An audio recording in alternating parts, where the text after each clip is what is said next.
that's a great program for someone who really thinks that they would never be able to purchase, but they do have to have a Section 8 voucher to be able to do it. And then I'll let Christina talk about some of the other programs, FHA, USDA, NACA, all that good stuff. Yeah, so we talked about NACA. It's a national organization, nonprofit for neighborhood, getting people into properties with, in our state, I think it's under 57,000. If you make less than 57,000 a year, you can go through all the training. They put you through a new home buyer class. They have someone sit with you on the mortgage financing, and they're going to help you with your down payment and kind of get you in there. And it's completely, I think that's like a $25 application fee. I mean, it's very, very little out of pocket. And so the only thing that you're kind of signing up for is you can volunteer with the organization and kind of stay committed to helping new home buyers. So that's been a great program throughout the country. I know that we also in Vegas use a lot of Home is Possible for a Nevada down payment assistance. It's a much easier program. There's not as much classes and volunteer time, but they do require a 640 FICO score, and their income qualification is just less than 98,000. So it's a big jump from NACA to down payment for the down payment assistance through Home is Possible. So that's why a lot of people use Home is Possible, because you can earn a little bit more money and still qualify for the full down payment for programs. So did you say that the Home is Possible, is that where you have to volunteer some time, or? No, NACA, Oh, okay. You have to do so many, like 5 events per year. Home is Possible is just an online class, and that's about it. As long as you meet the income and the credit score, it's just like any other loan. And almost all the big banks here in Nevada offer it. Okay. Yeah, So, and I wanted to say as well, let's not forget our military, the VA loans. Yes. We love those. So we definitely don't want to leave them out. VA loans are amazing, great interest rates. The rates are the lowest they've ever been right now. So it's absolutely a great time to be able to purchase a home. Any veteran that has served, contact your realtor, just give us a call. We'd love to be able to help you guys as far as getting everything started and getting going. It's a very easy process, but it is an amazing program. So let's not forget the VA loan. yes. Oh, 100%. They're so much easier. You don't have that mortgage insurance. The rate is phenomenal. You're putting nothing down. The best loan out there if you're going to come in with nothing down. But obviously you have to get your certificate of eligibility and be a veteran or currently serving. So yeah, great program. I love my VA buyers. Me too. Can you guys explain the different classifications of a new home buyer? Because it's more than just the person who originally, this is the exact first home that they're ever buying. I believe it's 3 years. Okay. After 3 years, you're considered, if you haven't owned, you can still qualify for FHA or first time home buyer programs. We've had people use that multiple times. You don't have to be your very, very first home. Okay. I thought But you a lot had to of be your very, programs- very first home. That's what No, everyone does think that. And remember, the biggest thing, that the requirement is it has to be your primary home. Primary Right. home, always, always, always. Any of these down payment assistant programs, you cannot own another home. If you're going, for most of these down payment assistance, they're very strict. You can't have an investment. You can't go buy it as an investment property. It has to be your primary home. And most of them do not want you to have another mortgage on another home. Is it the same for Virginia, Melody? Virginia is about 5 years. You can be a first-time home buyer over and over again. And I do want to say and add that as a veteran, sometimes people think that once they use their VA one time, they can never use it again. And you can buy a home over and over and over again. And I'm always amazed at how many people don't know that. But yeah, so just like VA, you could use that again. First time home buyer program, you can definitely get in another one again. But it does have to be a primary residence. There's no way around that. It can't be for a sister, brother, cousin, can't be an investment property, definitely has to be your primary residence. Okay. And Christina, Melody said something about the USDA assistance. Can anybody speak on that? Because I never heard the USDA. Yeah, I don't really know that specifically either. Okay. Okay. So USDA is through the government. It is for rural housing. We have some areas in our in the state of Virginia that are rural, that are deemed rural. So even Yorktown is deemed rural, even though it's kind of like a city. It is kind of rural. We have places like Smithfield, but on the other hand, like Virginia Beach would not be considered rural. You could go to USDA.gov, has amazing interest rates, some of the lowest interest rates in our state. You could go to USDA.gov and you could literally put in the address and see if that property would qualify for a USDA loan. And that is backed by the government, just like FHA, just like VHDA. It's still backed, but it definitely has to be a rural home. So you could get a USDA loan on a home in Suffolk and the rate would be very low. So remember, the lower the rate, the lower your payment. So that's what you would want to do, is definitely participate in that program. But USDA.gov has all the information there. You can even purchase multifamily properties with it, but it does have to be your primary residence. All right, audience, listen up to that. Rural areas, lower interest rates. That's right. All right. Can you ladies talk about the connection between, if I'm looking for a home, I don't know where the program meets the mortgage company I contact. So if I contact the mortgage company, I'm a little bit clueless, I'm buying my first home. Can you ladies talk about who's gonna bring up these programs? How does anybody even know about these programs? And can I specifically ask my mortgage company, I'm interested in a USDA loan? Absolutely. Same way that I say that you should have 3 realtors, you should have 3 lenders. I always tell my clients, because here's the problem. I feel like most clients find a realtor first. They come to the realtor first, and then they're like, oh, well, how do I get a mortgage? So we are going to be their biggest advocate, and we are going to kind of push them into certain ways and say, look, and a lot of the times I get on the phone and conference call when they're interviewing the mortgage people so that I can ask the questions that they may not know what to ask. That's very smart. Yeah, but they're going to be, the lender is going to be more of an expert than us. So that's why I always try to pick 3 different lenders. Yeah. You're supposed to interview the buyer. You're going to ask them, how is your credit? How do you feel? Do you have some down payment? What do you know? Kind of get an idea of how much they really know. If they know nothing, then you say, okay, let me be on the phone with you, or let me give you some guidelines. Make sure you ask them about X, Y, and Z program. Make sure you tell them you don't have down payment and you really need to know what programs are out there for down payment assistance. So your realtor is kind of your advocate to hopefully prepare you on what you should be asking. And then they can, with the client's permission, they can be on those, communication via email or over the phone to maybe be that little push and say, oh, hey, make sure you tell the buyer about this program. And I always, like I said, if you can get multiple lenders, they don't have to pull your credit. I always tell my clients, don't have them pull your credit. That's a big key, because remember, once they pull your credit, now that's a little ding. That's an inquiry, which can affect your credit score. So you don't want to go having 10 people pull your credit until we're ready. But you can interview that loan officer and ask them, okay, what are the rates? Here's what I think my credit score is. This is how much I make. This is how much I'm hoping my payment's going to be. And just get a basis interview going, seeing how you like that person. Do they seem like they know what they're talking about? Are they answering your phone calls?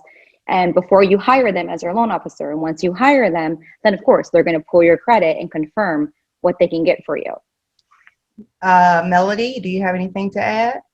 I would agree. I would definitely agree. I think she pretty much hit on all those points. I think that's good. Can you speak on, because you own or because you are qualified for XYZ amount of money, that don't mean you can buy a house that big, because you don't want to live paycheck to paycheck. Right. So I always tell my clients, really think about before you buy, really think about your comfort range. What's the comfortable amount that you would be comfortable with paying your mortgage every single month? Just because you're approved for $600,000 doesn't mean that you need a $600,000 house. And so I have that conversation when I'm doing sessions and counseling with the clients, just to make sure that they know that you have the ability to be able to purchase something that's quite less than what you're approved for. So that's just a way to start a conversation with them, and get them thinking about that. Because of course we all want the big house, and and it's almost like going to the car lot. You always want the fanciest car, but at the end of the day, you might drive off. Nothing against the Hyundai, but you might ride off with the Hyundai. And it can happen in real estate as well. But sometimes you do have clients who get approved for a whole lot, and they don't need all that. They may be a single person who only needs a 2-bedroom. So why get a 6-bedroom home? So it's just something that they are going to really have to sit down, do a budget, and think about exactly what's important to them. Because at the end of the day, you don't want to be house poor. You want to be able to purchase a home, still be able to travel, and still be able to save. And that's a good thing, to be able to save money. It's not about getting in that house and not having any money left. It's about getting in there, being comfortable, and being able to look towards your future as far as retirement. And I truly believe your first home should be a starter. I do. It should be. Yeah, some people don't think that, though. They want the first home to be. They want the BMW, Mercedes, when you should just have the Hyundai. Yeah. Oh, 100%. Go ahead, Christina. It's easier when they come out of a rental, because that's what they're paying every month, right?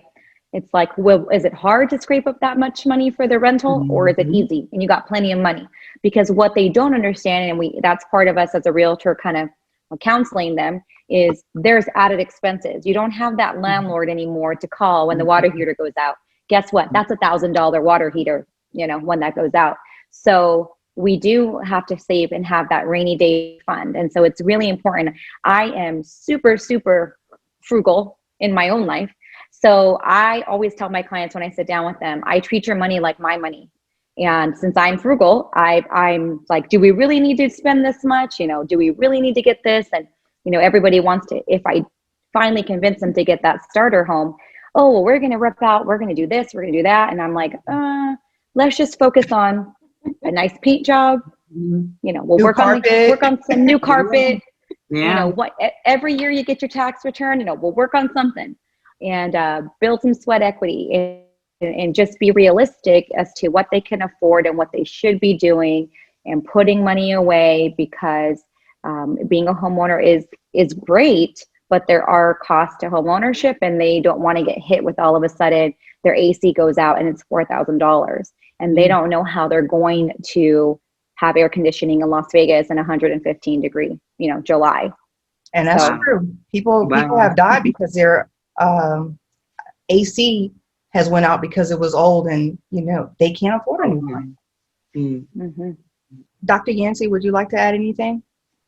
I mean, Christina was reading my mind. That's exactly what I was thinking, that a lot of people have difficulties transitioning from rental to being a homeowner, and they're thinking like, I'm paying $1,400 now, and the realtor tells her, well, if you buy, you'll be paying $1,200, $1,300. But it is a lot more than $1,200 and $1,300, because they will have insurance on the home, and they will have yard work and all these different things that they did not have before. And it should be presented in a realistic view of what it looks like to own a home, which is different than renting, very different than renting. It is. Absolutely. And I would like to say, I'm kind of on the flip side as well, because I'm an investor and I own a lot of real estate. So I'm a landlord. But I try to tell my tenants all the time, there's nothing greater than home ownership. You really want to be able to buy and invest in yourself. I can literally think about a house that I purchased probably about 16 years ago for about $40,000. And today, I could sell that house today for $140,000. So I have $100,000 that I could walk away from. But had I stayed in that house and if I just rented that whole entire time, I wouldn't have had the opportunity to be able to make that money. So buying a home is almost like a nest egg. Because think about it, even if you purchased a home, like that particular home that I purchased, I couldn't put $40,000 in the bank then and today have $100,000. There's not enough interest to be able to do that. Being realistic, with how much interest we get off of our monies when it's sitting in the bank. But if you put that money into a home, if you pay your landlord on time, you're going to pay your mortgage on time, and you're going to pay yourself. And eventually, at some point in time, that home will be paid off, and you'll be able to stay in there and retire without paying anybody. That's a beautiful thing. Yes. It really is. And I think it goes into just being able to think in essence of what can I do to provide some sort of nest egg. So I did the same thing. Several years ago, my kids were very young. I bought them each a home. Okay. And I bought it for when they graduate from high school or decide to go to college.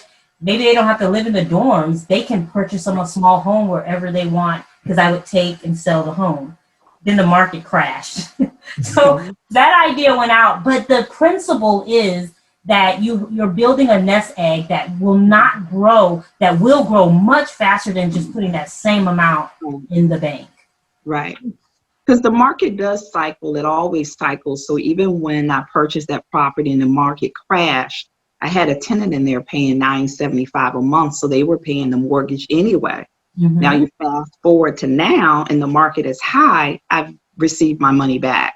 Sure. So if you just wait it out sometimes, if you can. And you're right, I did.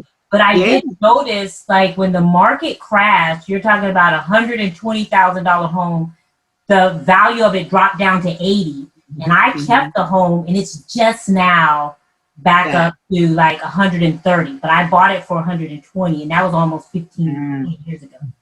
Okay. So, but it's, and I continue to keep it, but now it's time to sell it, and it's not worth as much as I thought it'd be worth. But still, it's, you think if I would have put the money, because at that point in time, I purchased the home for $99. Okay. Like $99 down, purchased the home. And so I bought like 3 of them. Same home. I bought 3 of them for $300. And so, so even now to buy the three homes for $300, even if it's 15 years later, I'm putting them all on the market this year. I'm looking at over $120,000. So there was no product that I would get that same return on other than in the housing market. Exactly. 100%. So what a great investment, right? Yeah, definitely. Do you have anything to add, Miss Christina? I think that's such a good point, though. I always just coach my buyers right now, especially in a market when it's really hot and they're really scared that they're overpaying, or they're scared that the market's going to drop.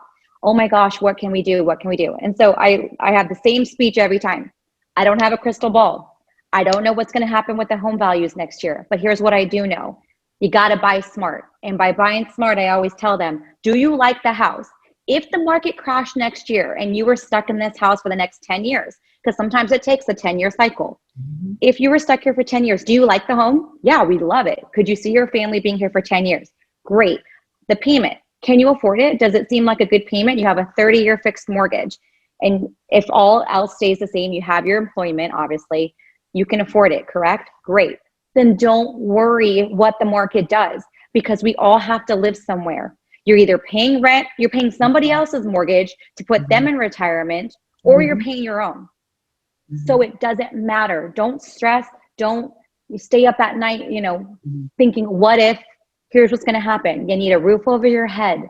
You love the home. You can afford the payment. Whatever happens like this for the market in 10 years from now doesn't matter. And that seems to really help buyers, relax and say, okay, I've got this. Because when you keep thinking about, unfortunately, we are in a culture of HGTV. I want this perfect house, and I'm going to look at 3 houses and $1 million listing. Like, the reality TV of real estate, I cringe watching that stuff. Or they're going to flip it like they do on TV. Yeah. And it's like, oh, I'm going to buy this house, and in 2 years, I'm going to call you and you're going to sell it for, $100,000 more in 2 years. No, that's not happening. So I'm like, sorry to be a reality check. You're not going to be a millionaire in 5 years. So as long as they understand a home is for living, over time, it's an amazing investment, but it takes time. So be patient. That's my biggest, advice to new home buyers. or anybody looking to buy right now is like the home, love it. We don't know the future. We cannot predict, but make sure you're not over your head. Buy smart and think long term. I like that. Is there anything more that you want to add, either of you, Christina or Melody? I just like to say, even right now with the rates being so low, it really is a good time to buy. But also for sellers who may have never refinanced their home, it's a good time for them to refinance as well. The rates are really low. I literally talked to someone last week who had a 7.75 interest rate on a $400,000 house. For them to refinance that loan today is hundreds of dollars that they would actually save every single month. So anyone that's looking to redo their loan, this is really a great time to be able to do it. But do not be tempted by the cash out refinances, because you could quickly find yourself upside down. Whenever my rule of thumb for cash out refinances, you never take out more than 70%. And then that way, if the market turns, you still won't be upside down. So, but thank you so much for having me on today. This was great. Thank you for being here. And Christina, would you like to add anything before we say goodbye to our audience? No, I'm good. I think I talked a lot. I appreciate both of y'all for coming on. I hope that our audience get a lot out of what we discussed. If they want to contact you, Christina, would you give a quick... Call me. My cell phone is 702-340-2525. And how can they contact you? Via any online website, or? You can find, I have a Facebook, Instagram, Christina Sells Vegas. My email is Christinacova@gmail. If you just Google Christinacova Las Vegas, I'll come up a million places, I'm sure. Okay. And the same thing for you, Melody. Yes, here on the East Coast, I am Melody Matthews, Melody at melodymatthews.com. They can definitely reach out to me. I service all of Hampton Roads and licensed in the entire state of Virginia. So Melody at melodymatthews.com. And I thank you, audience, for coming along this journey and learning home ownership. And I thank you two ladies for coming out and helping me help our community. And in the meantime, everyone, please be the change that you desire. Bye. Bye. Say Thank you, ladies.